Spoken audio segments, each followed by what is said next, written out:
கர்நாடகா மாநிலம் பெல்காவில் அரசு பள்ளியில் 10ஆம் வகுப்பு மாணவனை சக மாணவர்கள் கத்தியால் குத்திய சம்பவம் அதிர்ச்சியை ஏற்படுத்தியுள்ளது.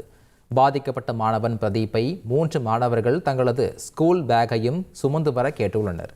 அதற்கு பிரதீப் மறுப்பு தெரிவிக்கவும் 3 மாணவர்களும் ஒன்றாக சேர்ந்து அவரை தாக்கியுள்ளனர். அப்போது மறைத்து வைத்திருந்த கத்தியை எடுத்து குத்திவிட்டு தப்பிவிட்டனர். பிரதீப்பை மீட்ட ஆசிரியர்கள் மருத்துவமனையில் சேர்த்தனர். மருத்துவமனையில் மாணவன் பிரதீப்புக்கு சிகிச்சை அளிக்கப்பட்டு வரும் வேளையில் கத்தியால் குத்திய மாணவர்களை பிடித்து போலீசார் விசாரித்து வருகின்றனர்.